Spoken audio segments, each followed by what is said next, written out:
വെള്ളം കൂടുതലാണല്ലോ അല്ലേ? വെള്ളം കൂടുതലാണ്. സംഭവം 2 ആഴ്ചയായിട്ട് വെള്ളം ഒരുപോലെ നിൽക്കുകയാണ് കേട്ടോ. അതുകൊണ്ടാണ് വീഡിയോ ഒന്നും ചെയ്യാത്തത്.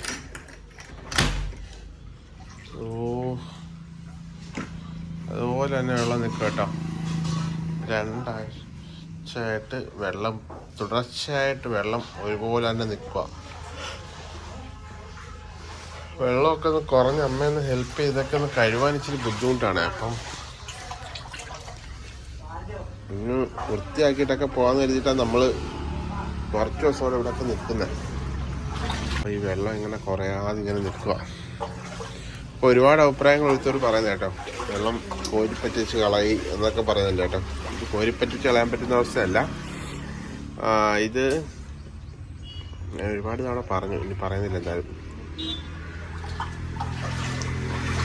ഇത് കായലിൽ നിന്ന് കയറി വരുന്ന വെള്ളം. അത് നമ്മൾ എവിടോട്ട് കോരി കളയാനാ? എങ്ങോട്ടേക്ക് കോരി കളയാനാ? ഇത്രയും വെള്ളം എവിടെയൊക്കെ അടിച്ച് കളയാൻ? പിന്നെ വീട് മാറി താമസിക്കാനൊക്കെ പറയുന്നുണ്ട്, വാടകയ്ക്ക് താമസിക്കാനൊക്കെ. നമ്മളൊരു അടുത്ത് വീടൊക്കെ നോക്കി. വീടെടുത്താലും ഈ വീട് വന്ന് വൃത്തിയാക്കി ഇടണമല്ലോ. ഓർക്കുമ്പോഴാണ് ഇവിടുന്ന് പോകാനായിട്ട് തോന്നാത്തത്. പിന്നെ ഈ വീടിൻ്റെ ഹൈറ്റ് കൂട്ടുക എന്നുള്ളതാണ് മാർഗം. അപ്പം ആ റോഡിൻ്റെ ഹൈറ്റിൽ വെള്ളം അടിച്ച് മണ്ണടിച്ച് നിരത്തിയതിന് ശേഷം. എന്താ സാർ ഞാൻ ഇരിക്കുന്നത്? കഴിച്ചോ? അല്ല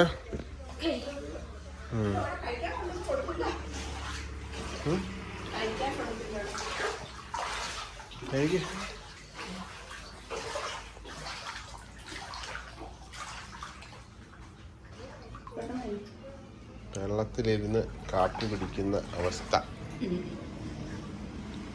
ആരോട് പറയാൻ, എന്ത് പറയാൻ അല്ലേ? ഫിക്ക തന്നെ മാർഗമില്ല. വീട് മാറിപ്പോകാൻ പറഞ്ഞാലേ ശാശ്വതമല്ലാത്തൊരു പരിഹാരത്തിലേക്ക് പോയിട്ട് എന്ത് കാര്യം അല്ലേ?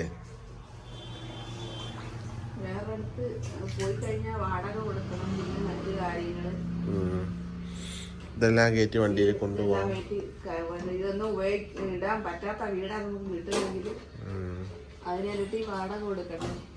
നമ്മളിവിടെ അങ്ങനെ അധികം വാടക വീടുകളൊന്നും ഇല്ല. അടുത്ത് താമസിച്ചിട്ടേ കാര്യമുള്ളൂ. കാരണം ഇതൊന്നും വൃത്തിയാക്കി ഇടണമല്ലോ. നാളെ വെള്ളം ഇറങ്ങിയാലും നമുക്ക് ജീവിക്കേണ്ട ഇവിടെയല്ലേ. എന്നും വാടക വീട്ടിൽ ജീവിക്കാൻ പറ്റില്ലല്ലോ. അപ്പം അതൊക്കെയാണ് വാടക വീട്ടിലോട്ട് പോകാത്തതിൻ്റെ കാര്യം. ഇപ്പോൾ ഒരുപാട് പേര് വാടക വീട്ടിലോട്ടൊക്കെ പോയി കേട്ടോ. അവർക്ക് ഒട്ടും പറ്റാത്തവരാണ് വാടക വീട്ടിലേക്കൊക്കെ പോകണം. എന്തിനല്ലേ പിന്നെ കളഞ്ഞിട്ട് പോകണം. കളഞ്ഞിട്ട് പോയാൽ നമുക്ക് വേറെ ഉണ്ടോ? ഇല്ലല്ലോ. നശിച്ചു. ഒന്നുമില്ല. ഇനി കടലയും ഒക്കെ പോയി. ഇനി അതൊക്കെ ലഭിച്ചു പോയി. ഇനി അതൊക്കെ ഒന്നും കൊള്ളത്തില്ല. പിന്നെ നമുക്ക് താമസിക്കാം. സമയം ഏകദേശം സമയം എത്രയും? സ്കൂൾ ബസ് സമയം 8:15. രണ്ട് വിദ്യാർത്ഥികൾ ഈ വീട്ടിൽ നിന്ന് പോകാനുണ്ട്.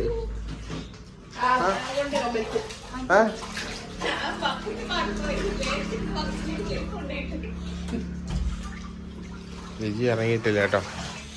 ലിജിയെ കുറച്ചുകൂടെ വെള്ളം ഇറങ്ങിയതിന് ശേഷം ഇറക്കാൻ പറ്റുള്ളൂ. അകത്ത് കിടക്കുക. അതൊക്കെയാണ് രാവിലെ ഞങ്ങളുടെ വിശേഷങ്ങൾ. ഞങ്ങൾ രാവിലെ വെള്ളമൊക്കെ ഇറങ്ങി തുടങ്ങിയിട്ടുണ്ട്. നമ്മുടെ കണ്ടോ വെള്ളം അങ്ങോട്ടേക്ക് ഒഴുകുന്ന നിങ്ങൾ കാണുന്നുണ്ടാവും. അവിടെ കണ്ട വെള്ളം ഇങ്ങനെ അടിയിൽ കൂടെ, കട്ടിലിൻ്റെ അടിയിൽ കൂടെ ഒഴുകിക്കൊണ്ടിരിക്കുകയാണ്. അപ്പം നമ്മൾ അമ്മതായിരിക്കുന്നത് എല്ലാവരും കാല് കയറ്റി മോളി വെച്ചിട്ട് ഇങ്ങനെ ഇരിക്കുക. രുചിയുടെ പല്ല് വെച്ചിട്ടുണ്ട്. രുചിയുടെ ബ്രഷ് വെള്ളത്തിൽ ഒലിച്ചു പോയി. തറയിലും കണ്ട് വീണിട്ടെ ഇവിടെ മുകളിലിരുന്ന് തറയിൽ ഒലിച്ചു പോയി. കാരണം 11ാമത്തെ ദിവസമാണ് വെള്ളം തുടർച്ചയായിട്ട് ഇങ്ങനെ നിൽക്കുന്നത്. കഴിഞ്ഞൊരു വീട്ടിൽ 6 ദിവസമെന്ന് അമ്മ പറഞ്ഞത് ഇല്ലേ? പക്ഷെ 6 ദിവസമല്ല, ഏകദേശം അതിൻ്റെ ഇടയ്ക്ക് ഒരു ദിവസം കയറായിരുന്നു. നമ്മൾ വന്നിട്ട് ഒരു ദിവസമുള്ള വെള്ളം കയറാൻ.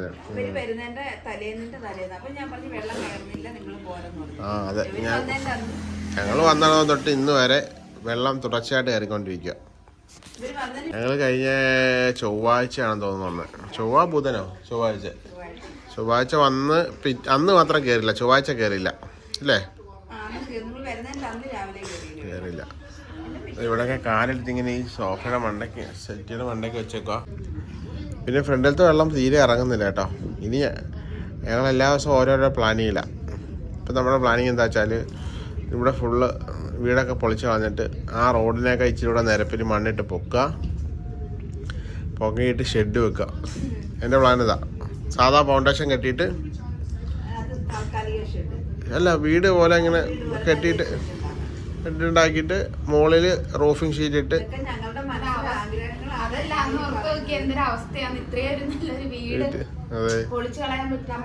വീട് വെക്കുന്ന സമയത്ത് ഇതാണ്ട് ഇവിടെ വേറെയുള്ള ഫൗണ്ടേഷന് പോക്കായിരുന്നു. ഇവിടുന്ന് തറയുന്ന ഇതുണ്ട് നമ്മുടെ ഈ ഡോറിന്റെ പിടിയില്ലേ, അത്രയും പൊക്കത്തിലുള്ള ഫൗണ്ടേഷനായിരുന്നു. അപ്പൊ നമ്മൾ പിന്നെ കുറച്ച് മണ്ണിട്ട് അത് റോഡ് പൊങ്ങിയ അനുസരിച്ച് വെള്ളം കയറുന്ന അനുസരിച്ച് നമ്മൾ മണ്ണിട്ട് കൊടുത്തുകൊണ്ടിരുന്ന് അങ്ങനെയാണ് നമ്മുടെ വീട് ഇത്രയും താണത്. നമ്മൾ വെച്ചപ്പോഴേ നമ്മൾ ഇങ്ങനെയല്ല വെച്ചത്. എല്ലാ വീഡിയോയിലും ഇത് പറയേണ്ട അവസ്ഥ വരെ എന്താ വെച്ചാൽ എല്ലാ വീഡിയോയിലും പുതിയ ആൾക്കാർ വന്നിട്ട് ഇങ്ങനെയാണ് പറയുന്നത്. കുറച്ചുപേര് ഓട ഉണ്ടെങ്കിൽ ഓടയിലൂടെ ഒഴുക്കി വിട്ടൂടെ വെള്ളം എന്ന് പറയുന്നുണ്ട്. നമ്മൾ ഇത് കായലിൽ നിന്ന് കയറുന്ന വെള്ളം, ഇത് വാട്ടർ ലെവൽ സീ ലെവലാണ്. ഇതിൽ താഴേക്കോ മുകളിലേക്കോ നമുക്ക് വെള്ളം എവിടെയും കളയാൻ പറ്റത്തില്ല. കടലിലെ വെള്ളം ഇറങ്ങുന്നതിനനുസരിച്ച് ഇത് ഇറങ്ങത്തുള്ളൂ. കായലിൽ നിന്ന് പിടിക്കുന്നതാണ്, കടലിൽ നിന്ന് വെള്ളം വലിയുന്നതനുസരിച്ച് കായലിൽ നിന്ന് വലിയ കായലത്തുള്ള നമ്മുടെ സ്ഥലത്തുനിന്ന്. അതെ, കടലിൽ വേലിയിറക്കം ഉണ്ടാവുന്ന സമയത്ത് കായലിലും വേലിയിറക്കം ഉണ്ടാവും. അങ്ങനെയാണ് ഈ കരയിൽ കയറിയേക്കുന്ന വെള്ളം ഇറങ്ങുന്നത്. അതാണ് അതിനകത്തൊരു പോംവഴി മാത്രം. അല്ലാതെ നമുക്ക് പറ്റിച്ചൂടെ, മോട്ടർ വെച്ച് അടിച്ച് കളഞ്ഞൂടെ എന്നൊക്കെ ഒരുപാട് പേര് മെസ്സേജ് അയച്ചു വിളിച്ചു. മഴ പെയ്യുമ്പോൾ കെട്ടിക്കിടക്കുന്ന വെള്ളമാണെങ്കിൽ നമുക്ക് മോട്ടർ വഴി, അതെ, മഴ പെയ്യുമ്പോൾ ഉള്ള വെള്ളം മാത്രമേ മോട്ടർ അടിച്ച് കളയാൻ പറ്റുള്ളൂ. അതും തോട്ടില് നമ്മുടെ മുറ്റത്ത് കിടക്കുന്ന വെള്ളത്തിനോട് ലെവലാണെങ്കിൽ അതും പറ്റത്തില്ല. അത് ഇറങ്ങി കഴിയുമ്പോൾ നമുക്ക് ചെയ്യാം, അത്രയേ ഉള്ളൂ. അല്ലെങ്കിൽ ഇത് ഇങ്ങനെ തന്നെയാണ്.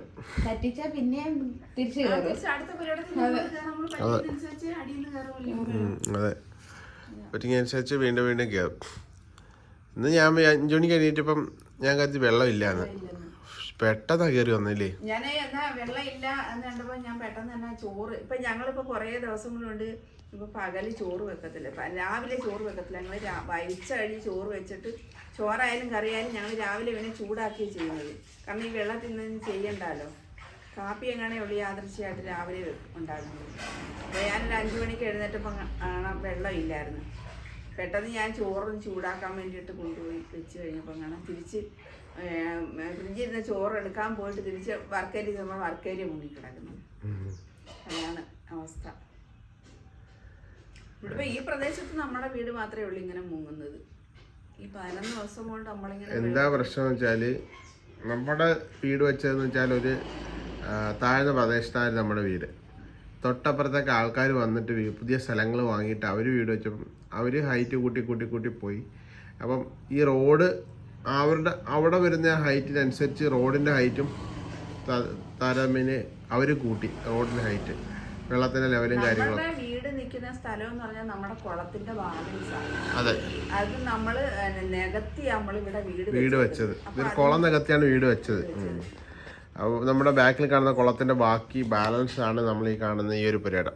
അവിടെയാണ് അവരും വീട് വെച്ചിട്ട്. അവർ വീട് വെച്ചപ്പോൾ അവർ ഇച്ചിരി ഹൈറ്റ് കൂട്ടി വെച്ചു. നമ്മളൊരു 10 വർഷത്തിന് മുന്നേ വീട് വെച്ചുകൊണ്ട് നമ്മൾ ആ സ്ഥലത്തിന് പരമാവധി പറ്റാതെ ഹൈറ്റ് കൂട്ടിയിട്ട് നമ്മൾ പറഞ്ഞില്ലേ, തറയിൽ നിന്ന് ഈ ഒരു ലോക്ക് ഉണ്ട്. ആ ലോക്കിൻ്റെ ഹൈറ്റിലുണ്ടായിരുന്നു നമ്മൾ വീട് വെക്കുമ്പം. അതിങ്ങനെ മണ്ണിട്ട് പൊക്കി പുരയിടം എല്ലാവരും ഒരുപോലെ പൊക്കുമ്പോൾ നമ്മളും ആ ഒരു സൈഡിൽ പൊക്കേണ്ട ആവശ്യം വരും. കാരണം ഇതുപോലെ അവരിപ്പം അപ്പുറം ഇപ്പുറം പൊങ്ങി കിടക്കുന്നുണ്ട്. ഇപ്പോൾ ഇവിടെ വെള്ളം വരും. ഇനി നമ്മൾ അവരെയൊക്കെ ഹൈറ്റിൽ പൊക്കിയാൽ മാത്രമേ നമുക്ക് വെള്ളം വരാതിരിക്കുകയുള്ളൂ. ആ ഒരവസ്ഥയാണ് ഇപ്പോൾ ശരിക്കും പറഞ്ഞാൽ. പിന്നെ പ്രകൃതിയുടെ പ്രശ്നങ്ങളുണ്ട്. വേലിയേറ്റം കൂടുതലായിട്ട് സംഭവിക്കുന്നതും ഒരു വലിയ പ്രശ്നമാണ്. വേലിയേറ്റം കൂടുതൽ ഈ ഒരു സീസണിൽ വേലിയേറ്റം ഉണ്ടാവും. ഇത്രയും വെള്ളം കയറുന്നത് ഇത് ആദ്യമായിട്ടാ. പണ്ടൊക്കെ 2018 വെള്ളപ്പൊക്കത്തിന് പോലും നമ്മുടെ വീട്ടിൽ ഇത്രയും വെള്ളം കയറിയിട്ടില്ല. അന്നേരം ഇറങ്ങിയാൽ പോകുമായിരുന്നു. ഇങ്ങനെ നിന്നിട്ടില്ല. ഇത് കാലാവസ്ഥയുടെ എന്തോ പ്രശ്നങ്ങളും ഉണ്ട് ഇതിനകത്ത്. അതിൻ്റെ പ്രതിവിധി എന്ന് വെച്ചാൽ നമ്മളിപ്പോൾ ഇത് വിറ്റിട്ട് വിട്ടുന്ന ഓടിപ്പോകാമെന്നൊക്കെ പറഞ്ഞാൽ പ്രാക്ടിക്കലായിട്ട് ശരിയല്ല. കാരണം നമ്മളിത് വിറ്റ് കഴിഞ്ഞാൽ നമുക്ക് എന്തോ തുക കിട്ടും എന്നുള്ളതൊക്കെ മനസ്സിലാക്കാവുന്നേ ഉള്ളൂ. ഒരിടത്ത് പോയിട്ട് നമുക്ക് വീട് വെക്കാനോ സ്ഥലം മേടിക്കാനോ ഒന്നും പറ്റില്ല. അത് മാത്രമല്ല നമ്മളിപ്പോ ഇത് കൊടുക്കുന്ന പറഞ്ഞാലും നമ്മൾ ഉദ്ദേശിക്കുന്ന വില ആരും തരത്തില്ല. കാരണം വെള്ളക്കെട്ട അതാണെന്നൊക്കെ പറയും. ഞങ്ങൾ ആശുപത്രി കിടന്നപ്പോൾ ഞങ്ങളുടെ ഇത് പറ്റിച്ച് മേടിക്കാൻ വേണ്ടി ലിജിയുടെ ആവശ്യങ്ങൾക്ക് പൈസ ആവശ്യമുണ്ടല്ലോ എന്നൊക്കെ പറഞ്ഞ് പലരും ഇവിടെ വന്ന്, നിങ്ങളിത് വെക്കുന്നെങ്കിൽ ഞങ്ങൾ പൈസ തരാന്നൊക്കെ പറഞ്ഞ് പലരും വന്നു. ആ ഒരു കാര്യം ചിന്തിച്ചിട്ടേ ഇല്ലായിരുന്നു വിൽക്കുന്നതിനെ പറ്റി. ഇപ്പോഴും നമ്മൾ അങ്ങനെ ചിന്തിച്ചിട്ടേ ഇല്ല. കാരണം എന്നിട്ട് തന്നെ എത്ര ആൾക്കാർ ഇവിടെ വന്നു. നമ്മളില്ലാത്ത സമയത്ത് വേലിയേറ്റത്തിന് ഇങ്ങനെ വെള്ളം കയറിയിട്ടില്ല, വീടിന്റെ അകത്ത് കയറിയിട്ടില്ല, പുറത്ത് കയറും. അകത്തങ്ങനെ 1-2 തവണ അവിടെ കയറി അർക്കേരിയയില്. ഇത്രയും വെള്ളം കയറുന്നത് ആദ്യമായിട്ടാ. ഭയങ്കര ബുദ്ധിമുട്ടായില്ലയോ? ദിവസങ്ങൾ എത്രയായി? 2 ആഴ്ചയാകാൻ പോകുന്നു. പറയാന്നല്ലാതെ വെള്ളത്തിനോട് എന്താ നമ്മള് പറയുന്നത്? കേറിയത് ഇറങ്ങിപ്പോന്നെങ്കിലും പറയാം. വെള്ളത്തിനോട് എന്താ പറയാ? രാവിലെ എനിക്ക് വെള്ളം കയറുമെന്ന് ചോദിച്ചാ അതാണ് കാര്യം. നമ്മള് പറഞ്ഞില്ലേ, നമ്മള് വിറ്റ് കഴിഞ്ഞാൽ നമ്മളെ ഒരു ആവാസ വ്യവസ്ഥയും നമ്മുടെ തൊഴിലും നമ്മുടെ ജീവിതമൊക്കെ ഈ ഒരു സ്ഥലമായിട്ട് ബന്ധപ്പെട്ടതാണ്. നമ്മൾ വേറെ സ്ഥലത്തോട്ട് പോയാൽ അത് അഡാപ്റ്റായി വരാനായിട്ടൊക്കെ അവിടുത്തെ ഒരു സ്ഥലമായിട്ടൊക്കെ അത് ആയി വരാനായിട്ട് ഒരുപാട് സ്ഥലം വരും. ഇവിടെ കൊറോണ കാലത്ത് പോലും ഞങ്ങൾ ചോറില്ലെങ്കിലും ഭക്ഷണം കഴിച്ച് ജീവിച്ചതെന്ന് വെച്ചാൽ ഞങ്ങൾ ഈ തോടും വെള്ളമൊക്കെ ഉണ്ടായിട്ടാണ്. ഞങ്ങൾ മീൻ പിടിച്ചും വിറ്റും കരിമീൻ പിടിച്ച് വിറ്റും അങ്ങനെയൊക്കെ ഞങ്ങൾ കൊറോണ സമയത്ത് ജീവിച്ചത് അല്ലേ?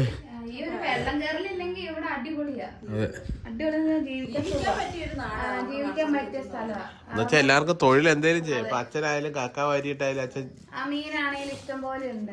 വേറൊരു സ്ഥലത്ത് പോയാൽ അച്ഛന് വേറൊരു ജോലി ചെയ്യാൻ പറ്റത്തില്ല. കാരണം അച്ഛൻ വർഷങ്ങളോട് വെള്ളത്തിൽ ജോലി ആയതുകൊണ്ട് അച്ഛൻ ആ ജോലി ചെയ്യുന്നതുകൊണ്ട് ഒരു പ്രശ്നവുമില്ല, ഒരു ബുദ്ധിമുട്ടുണ്ടാവത്തില്ല. പക്ഷെ അച്ഛന് വേറൊരു ജോലി ചെയ്യാൻ പറ്റത്തില്ല. വേറൊരു കൽപ്പണി ആയാലും അങ്ങനെ, അല്ലെങ്കിൽ ഒരു പെയിന്റ് അടി അങ്ങനെയുള്ളതിന് അച്ഛൻ, കാരണം അച്ഛന് വൈകുന്നേരം വരെ നിന്നുള്ള ജോലി പറ്റത്തില്ല. ഇതാകുമ്പോൾ രാവിലെ ഇറങ്ങി അല്ലെങ്കിൽ ഒരു 10-12 മണിയാകുമ്പോൾ അച്ഛന് കയറാം. മാനസികമായിട്ട് ബുദ്ധിമുട്ടുണ്ടാവും. അപ്പൊ നമ്മൾ ജനിച്ചു വളർന്നൊരു വീട് വിട്ടുപോകാന്ന് പറഞ്ഞാൽ ഭയങ്കര ബുദ്ധിമുട്ടാണ്. അച്ഛനാണ് ഇടയ്ക്കിടയ്ക്ക് ഇവിടെ വിറ്റങ്ങ് പോയാലോ, അത് വെള്ളത്തിന്റെ ബുദ്ധിമുട്ടുണ്ട് കാരണം പറയുന്നത്. കുറച്ചു നാള് മുന്നേ ഒരു അച്ഛനൊക്കെ ഭയങ്കര ബുദ്ധിമുട്ടാണ്, വിൽക്കാൻ ഭയങ്കര സങ്കടമായിരുന്നു പറയുന്നേക്കാം.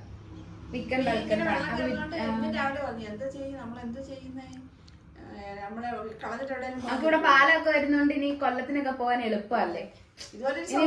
സൗകര്യം, നല്ല സൗകര്യം. ഈ ഫ്രണ്ടിലത്തെ റോഡൊക്കെ അടിപൊളിയായി. അല്ല, ഇനി എന്താ വെച്ചാൽ ഇനി അതുകൊണ്ട് നമ്മള് വീട് വെക്കാണ്. ഈ വീടിന്റെ ഹൈറ്റില് കോൺക്രീറ്റ് ഇട്ട് തൂണ് പണിയണം. എന്നിട്ട് അതിന്റെ മണ്ടയ്ക്ക് ഇട്ട് ചൈനയിൽ അവിടെ എവിടെ നമ്മൾ കണ്ടില്ല, തായ്ലൻഡിൽ എവിടെ,